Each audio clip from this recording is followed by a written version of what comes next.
The Philippine Congress voted overwhelmingly Wednesday to approve President Rodrigo Duterte's request to extend martial law in the south by a year after the military warned that terrorist threats continue to lurk in the region despite the defeat of a disastrous pro-Islamic state group siege. A majority of the Senate and the House of Representatives, with 240 voting to approve and 27 opposing, backed the extension of martial law across the Mindanao region through the end of 2018. The vote followed warnings by Defense Secretary Delfin Lorenzana and other officials that IS-linked militants were trying to recover from their defeat in southern Maraywai City and were plotting new attacks. "The rebellion has not stopped, it has just moved to another place," Lorenzana told senators and House members in a special joint session. Several lawmakers from the South backed martial law, saying it would prevent a repeat of the bloody Maraywai siege and foster the Islamic city's rebuilding. Sign up today for a free 30-day free trial of unlimited digital access.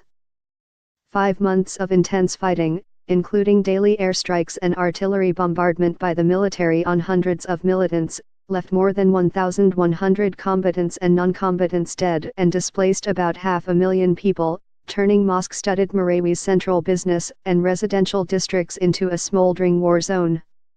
Lorenzana said it would take at least 3 years to rebuild Maraywai, a bastion of Islamic faith in the predominantly Roman Catholic Philippines.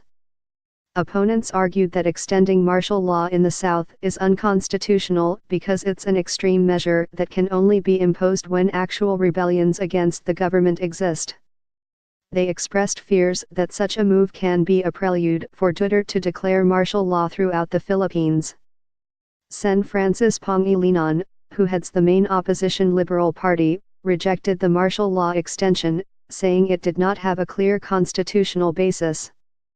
He cited the government's declaration that the terrorists have been defeated in Maraywai, and said that major rebel attacks have been dealt with by past presidents without resorting to martial rule. "We will be in danger of becoming the monsters that we seek to defeat, those who have no regard for law, order, or respect for the Constitution," Pangilinan said. Opposition Rep. Tom Villarin said the remaining threats posed by Muslim militants in the South could be addressed by law enforcers without martial law, and added that scheduled local elections in the South could be endangered by Duterte's declaration. Another opposition legislator, Edgar Aris, warned that the Philippines risks being regarded as a banana republic if officials flaunt the Constitution.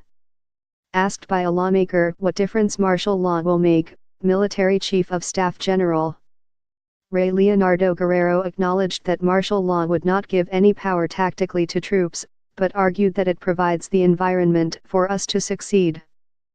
The Maraywai uprising, which began on May 23, prompted Duterte to declare martial law to deal with his worst crisis so far. It also reinforced fears that the Islamic State group was taking serious steps to gain a foothold in Asia and elsewhere as it faced battle setbacks in Syria and Iraq.